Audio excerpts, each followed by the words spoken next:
ministrando a palavra para o teu coração.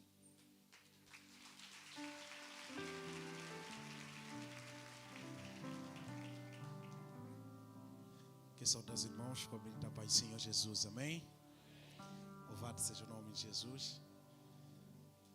Confesso a vocês que estou com um friozinho na barriga. Jesus. Eu chamo-me Luiz Lucas, sou bispo de Moçambique. Para quem conhece, acabei tendo informação aqui que a Igreja Céus Abertos já recebeu um missionário lá, o pastor Flávio. O pastor Flávio é um dos teólogos renomado na cidade da Beira. Ele está no centro da cidade e é uma das grandes referências de teologia para a nossa cidade. Nossa igreja está no interior de Beira, numa região chamada Nhamatanda. E Nhamatanda, o pastor Flávio está no centro da cidade, é uma das grandes referências da teologia de lá. Eu sou fruto de um trabalho missionário. Os missionários brasileiros, quando nós tínhamos, na altura, quando eu tinha 13, 14 anos, entrava lá, Assembleia de Deus, eles nos ensinavam, não é? E depois nos davam arroz e feijão. Eu cresci a aprender a comer arroz e feijão uma vez por ano no Natal. É uma novidade imensa comer arroz e feijão. Então os missionários chegavam, preparavam arroz e feijão.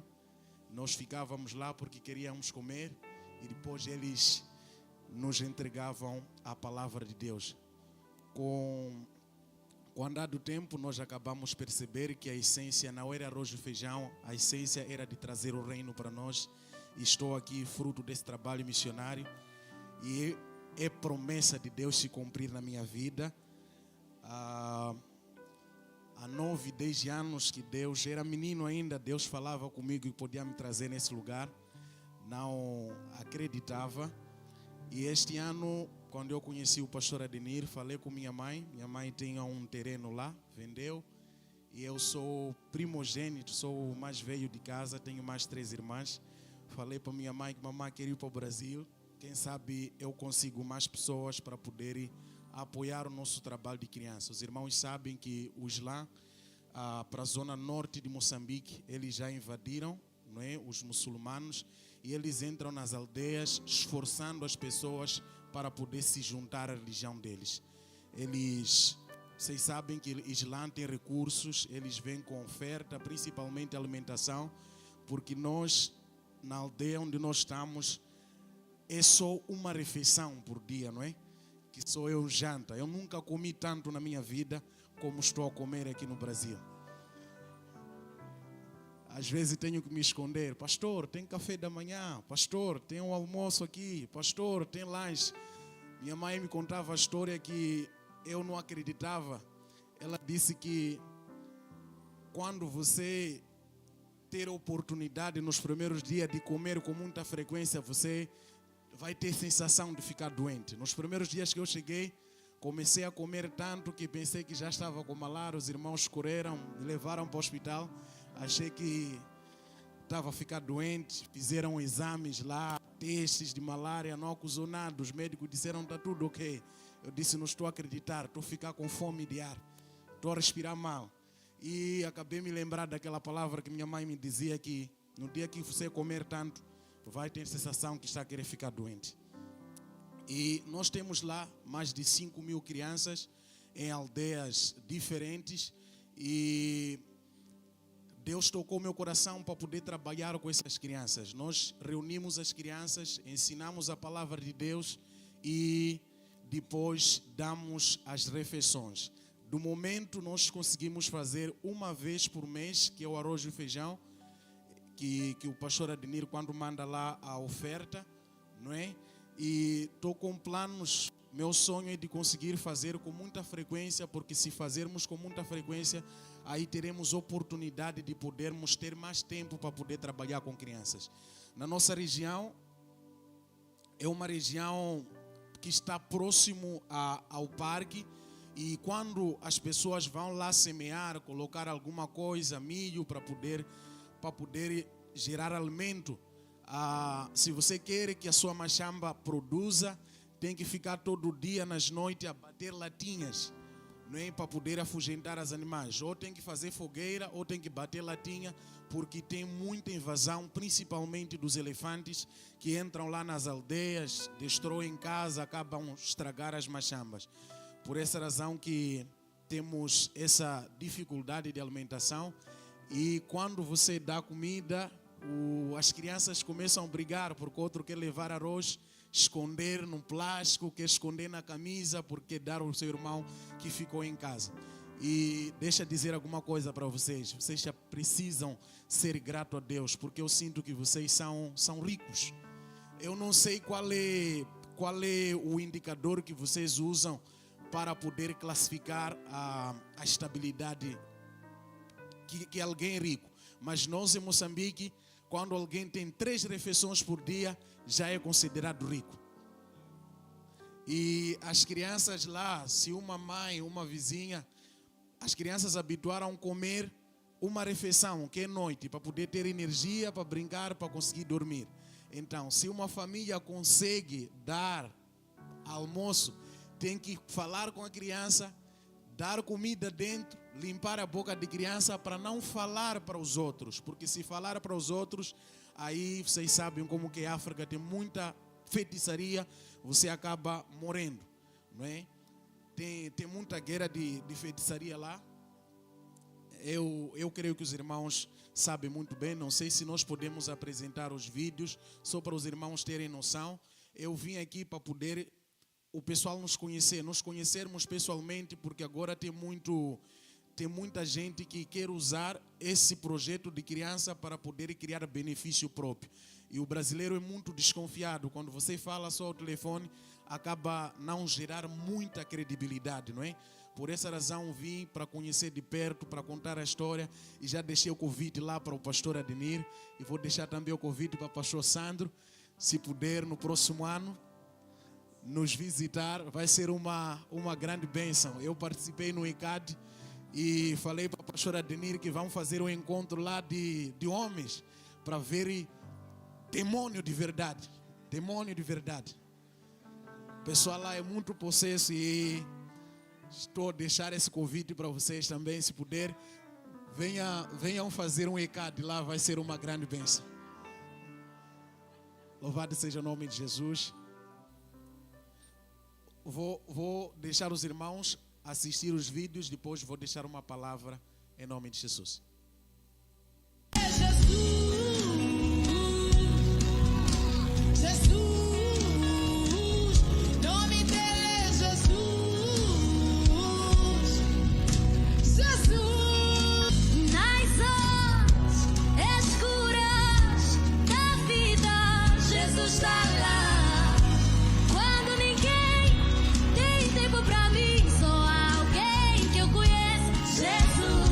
Preparado, está aqui a avó, vai explicar. Vovô, moça de Jadane, depois? Kamar berapa? Kuda zinauma, huku zingazakuzatiliwa mumpalo, tungula ja.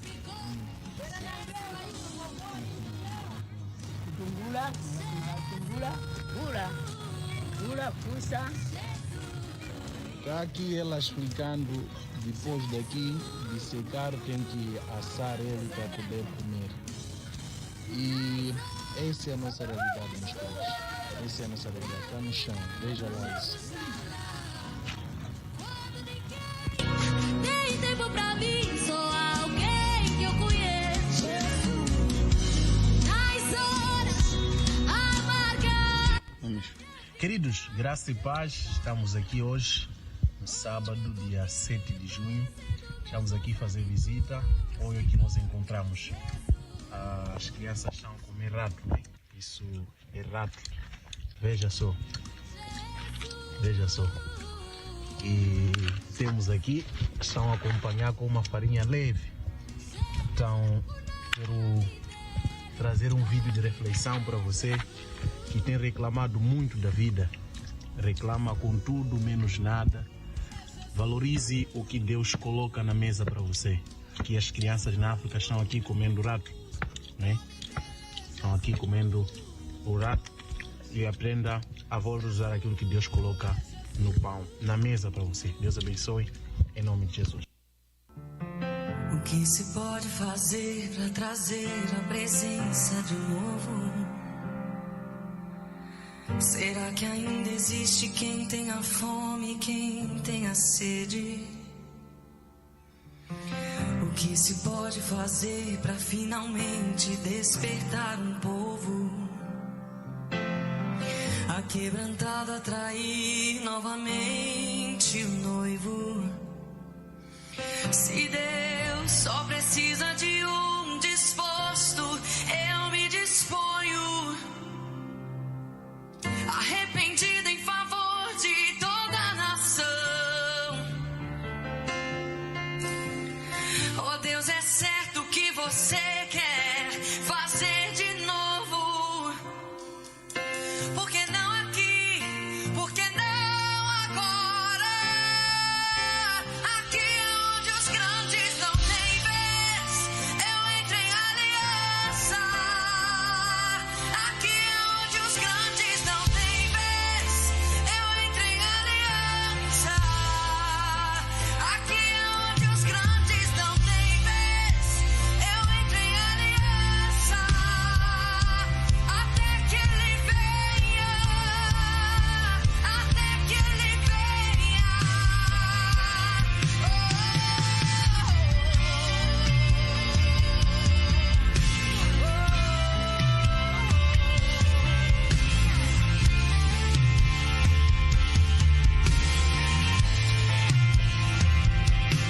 Se Deus só precisa de um disposto, eu me disponho. Arrependido em favor de toda a nação. Oh Deus, é certo que você quer fazer de novo. Por que não aqui? Por que não agora? Aqui é onde os grandes não têm vez. Eu entro em aliança. Aqui é onde os grandes não têm vez. Eu entro em aliança. Aqui é onde os grandes não têm vez. Eu entro em aliança. Até que ele venha. Até que ele venha. Com pés descalços, nação nos ombros e o coração em chamas.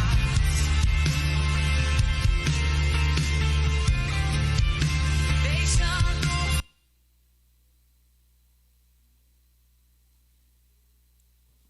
Amém? Os irmãos puderam ver, a missionária Nana acabou dizendo para mim que não poderíamos expor as crianças, por essa razão estávamos a tapar o rosto das crianças. Isso é um pouco do que nós estamos a viver. Lá tem meu Instagram, os irmãos se puderem ver de perto, ver e acompanhar o que nós estamos a fazer. Quando Luiz Lucas Júnior 2021. Esse é meu Instagram, os irmãos se puderem ver de perto vão ver lá o que nós temos feito. Quando cai chuva as crianças ficam assim mesmo, porque as casas são de palha e tem que dormir, ficar empenhado até chuva parar. Eu mesmo, quando era mais novo, lá em casa, minha mãe, já uma vez dormi perto de uma serpente sem perceber que tinha cobra lá. Eu penso que às vezes, como eu diria para os irmãos, Deus fecha, né, esses animais para não nos fazer mal. Uma vez dormi próximo a uma serpente, eu sentia minha pele gelada, não percebia o que tinha lá. Quando eu acordei no dia seguinte, vi uma jiboia grande. Eu falei para minha mãe, disse que é o livramento de Deus que estava a dar. Então vocês têm cama, tem café da manhã, tem o almoço, tem jantar. As crianças só choram um prato de arroz e feijão para poder comer. Em suma, o que eu quero dizer para os irmãos, que temos que aprender a ser grato a Deus. Às vezes Deus acaba de fechar portas por causa de morar no santo. Amém? Louvado seja o nome de Jesus. Quero deixar uma palavra de reflexão no coração dos irmãos. Os irmãos pregam muito aqui. E os missionários, quando nos ensinavam, quando nós nos convertemos, diziam que é difícil pregar para o povo brasileiro porque tem muito conhecimento, amém? Acho que eu estou aqui, estou acompanhando o Alberto Brasil no Instagram, tem uma pastora, eu não viver. Gosto muito dela, minha esposa. Às vezes nas noites nós assistíamos lá, minha esposa gosta muito também de ouvir ela. Tem um irmão também igualzinho a eu, chamam de Braydon, qualquer coisa. Uma grande bênção. Brandon, yeah. Uma grande bênção, gosto também muito de ouvir. Exatamente. Os irmãos são muito abençoados. Fui lá no ECAD, conheci muita gente. Vocês são uma grande bênção. Eu não prego igualzinho a vocês. Pastor Adenir é uma grande bênção, prega muito. Só fala muito rápido. Eu quando mostrava minha esposa os vídeos, esse pastor, vou em casa desse pastor, disse, eu não estou conseguindo entender o que ele está a falar. Fala muito rápido. Amém? E é uma grande alegria estar aqui. Livro do profeta Ezequiel, capítulo 37. Vamos fazer menção da palavra de Deus. Se os irmãos me permitirem reverência, vamos colocar de pé para fazer menção da palavra de Deus.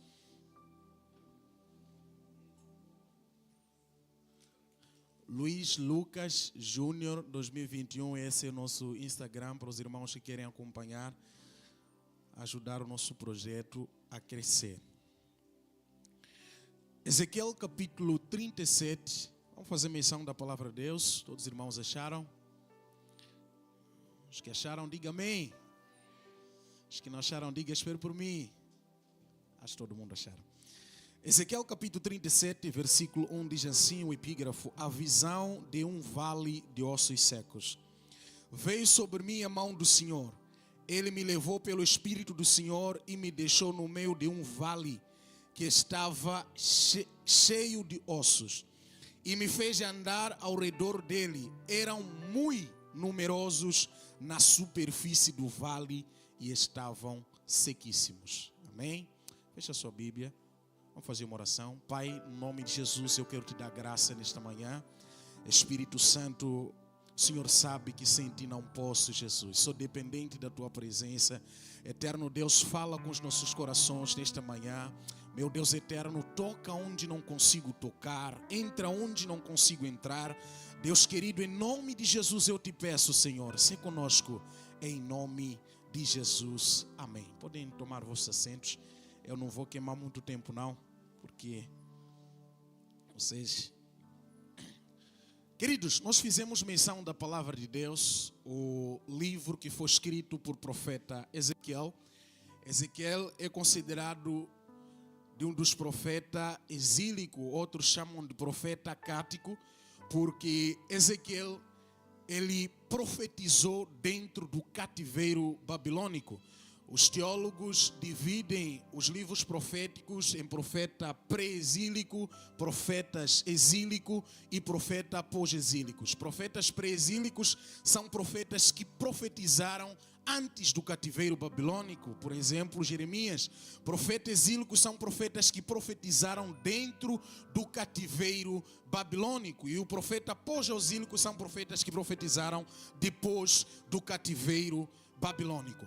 A palavra do Senhor vai dizer que Ezequiel, ele foi levado cativo para Babilônia e ele chegou lá e começou a profetizar. A Bíblia vai dizer que Ezequiel, ele se assentava nas margens do rio Nilo, numa região chamada Quebar, e ele começava a profetizar. Algo que me chama a atenção nesse livro, nesse texto, a Bíblia vai dizer que Ezequiel estava no tempo de sacerdócio, ou a história dos judeus dizem que uma criança judia tinha que aprender começando dos 6 anos até os 30 anos. Quando chegava nos 30 anos, era a época que a criança era provado se poderia servir ou não poderia servir.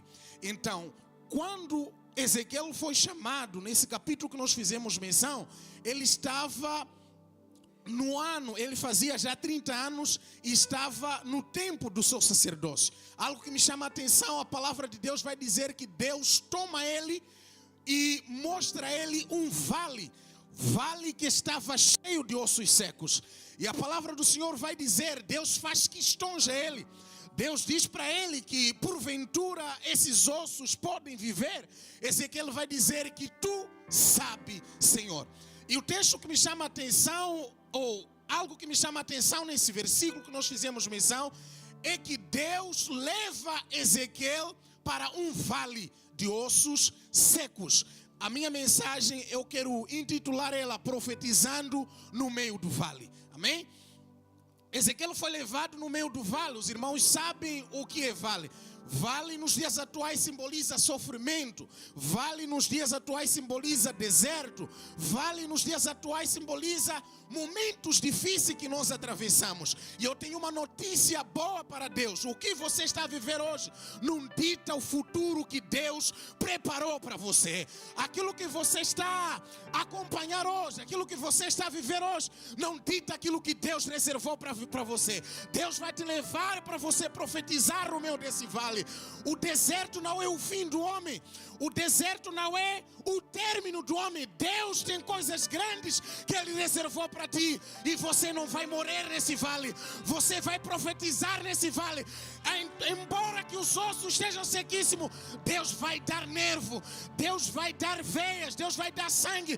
Deus vai dar-te vida no meio desse vale que você está a viver. Nós ensinamos as nossas crianças na África. Tem um texto que o apóstolo Paulo diz que tomai as armaduras de Deus para poder resistir no dia mau. Dia mau chega para todo mundo. Dia mau é aquele dia que você vai ao hospital. O médico diz que você tem vírus de HIV. Não sei se em Brasil é frequente, mas na África é muito frequente. O dia mau é aquele dia que nós ensinamos para as crianças que o El Shabaab pode vir com uma arma em cima de ti, que você aceita Jesus ou você morre. Dia mau chega para qualquer um que está aqui. É por isso que o apóstolo Paulo vai dizer: tomai as armaduras de Deus para poder resistir no dia mau. Porque dia mau pode chegar para você, porque no dia mau pode chegar para mim, mas Deus nos garante que quando o dia mau chegar, Ele estará conosco em nome de Jesus. Dia mau chega para qualquer um. Quem sabe que você está a viver nesse dia mau, neste vale escuro, frio, que você não consegue mais contemplar o além. Deus tomou Ezequiel. Deus dizia para Ezequiel: eu quero te mostrar.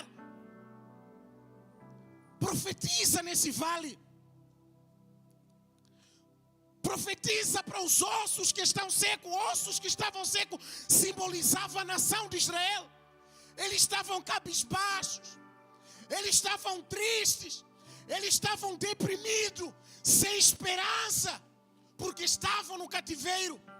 É por isso que o salmista vai dizer: como cantaremos um cântico no meio de uma prisão? Como vamos louvar no meio desse sofrimento?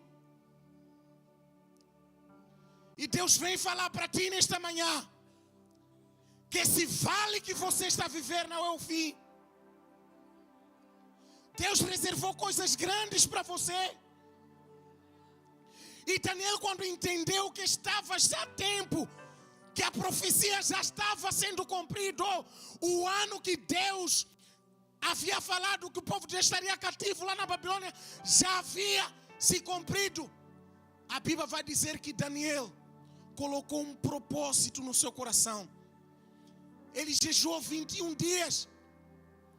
A Bíblia vai dizer que no primeiro dia da sua oração, Deus já havia mandado resposta. Mas o príncipe da Pérsia havia prendido eles. Eu quero dizer algo para alguém nesta manhã: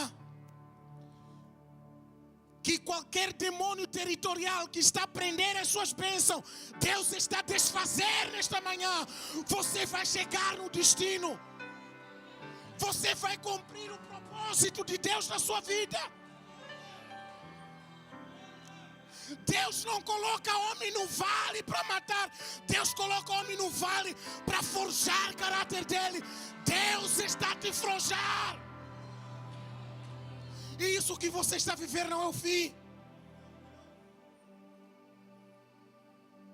Quando Deus tem propósito com o homem, Deus forja o caráter do homem.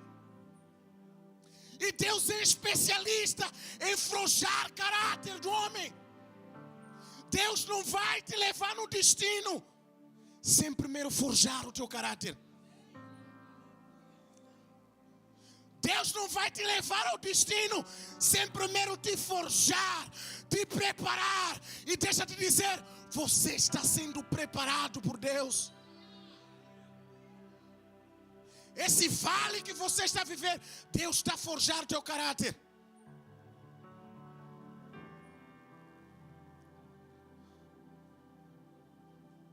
Pastor, estou no deserto. Meu marido não me escuta.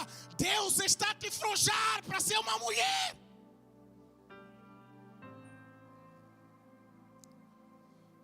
Deus é especialista em forjar caráter.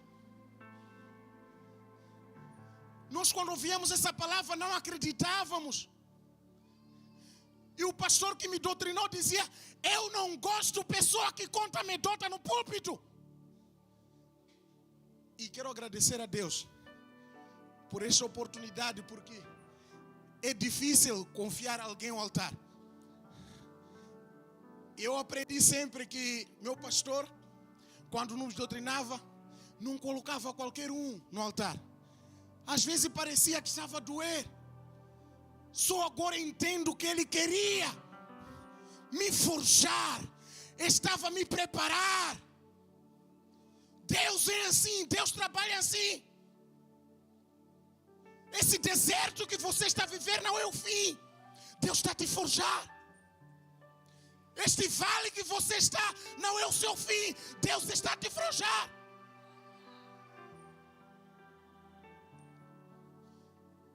A Bíblia vai dizer que Deus tinha planos com Davi.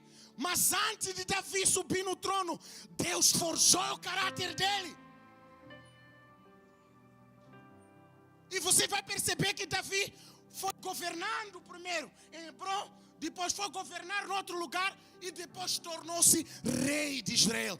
Deus vai te dar territórios para você governar. Antes de chegar no propósito, Deus vai te dar território para você reinar. Não ouça a voz de Satanás. Satanás é especialista em colocar coisas que não são. E eu vejo pela internet que, o povo brasileiro sofre muito. É depressão. É o quê? Venha para a África, acho que essa depressão não vai ter mais você.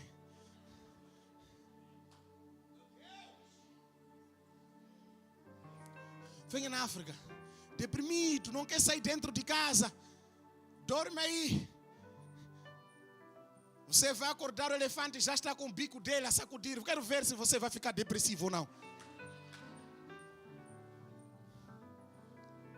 Apóstolo Paulo vai dizer: abatido sim, destruído não. Abatido sim, destruído não. Deus não vai te destruir. Deus está te colocando no vale para te forjar. E ele vai dizer: as nossas leves e momentâneas tribulação produz para nós um fruto de glória. Eu gosto da expressão está no grau superlativo, absoluto, sintético. Deus está te forjar.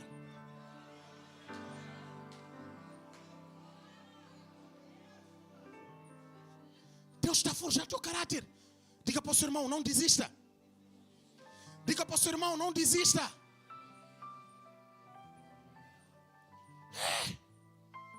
Deus é especialista em provar caráter do homem. Deus é especialista em provar caráter das pessoas.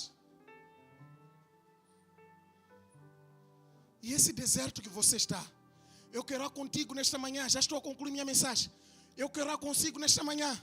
Você vai começar a profetizar neste vale que você está. Você vai começar a profetizar nesse vale que você está. Ezequiel capítulo 16 tem algo que me chama a atenção. Deus vai começar a descrever a origem do povo hebreu. Deus vai dizer: sua mãe era uma cananeia, seu pai foi um amoreu. Eu te vi quando estava sangrento, ninguém olhou para ti. Eu te peguei e te disse: viva, viva, viva, viva, viva, viva. Ainda tem vida aí. Diga para o seu irmão: ainda tem vida aí. Viva. Diga para ele: viva. A ordem de Deus nesta manhã é para você viver. Não é para você ficar cabisbaixo. É para você erguer essa cabeça e dizer: o Senhor está a forjar o meu caráter.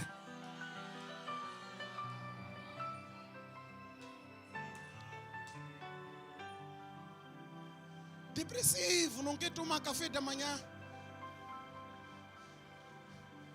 Depressivo, não quero comer. A mulher prepara uma feijoada boa, meu Deus. Até às vezes dá vontade de carregar toda a comida do Brasil e dar às nossas crianças lá. Não tem apetite de comer, querido. Diga para o seu irmão: Deus está a forjar teu caráter. Deus não te colocou nesse vale. Diga para ele: Deus não te colocou nesse vale para te matar. A ordem de Deus é para você viver. Coloque-se de pé em nome de Jesus.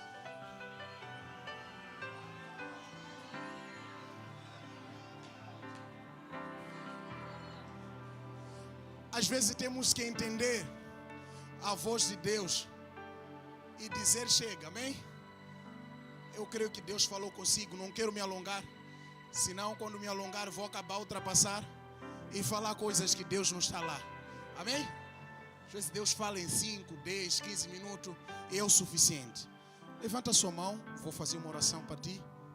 E depois estarei a ceder a oportunidade aos que me cederam. Pai, no nome de Jesus, eu quero te convidar nesta manhã para começar a profetizar a vida nesse vale que você está. Eu te convidar nesta manhã para começar a profetizar a vida nesse vale que você está. Deus não te colocou lá para te matar. Deus não te colocou lá para te matar. É para forjar o seu caráter. Não há câncer, não há nenhuma enfermidade que segura o peso da glória que Deus preparou para si nesta manhã. Você não vai morrer, você vai viver. Você não vai morrer, você vai viver. Aleluias. Levanta a sua mão. Deus está a falar com alguém nesta manhã. Essa enfermidade não vai te matar. É para a manifestação da glória de Deus na sua vida. Shataramakandoros. Lemandarakandaramasotoro-mahanda. Pai, no nome de Jesus, quero te agradecer nesta manhã. Pai, em nome de Jesus, quero te bendizer nesta manhã. Pai, em nome de Jesus, quero te agradecer. Obrigado, Jesus. Obrigado, Jesus. Obrigado, Jesus. Eu quero te convidar para orar, para orar, para orar. Começa a profetizar. Obrigado, Jesus. Eu quero profetizar vida sobre esta alma que aqui está. Eu quero profetizar vida para esta alma que aqui está. Eu quero profetizar vida para essa alma que aqui está. O Senhor diz para ti: viva, viva, viva, viva. Que a vida de Deus transborde nesta manhã. Que o rio que sobe no trono de Deus te alcance nesta manhã. Que rios de água viva te alcance nesta manhã. A ordem de Deus é para você viver. Louvado seja o nome de Jesus.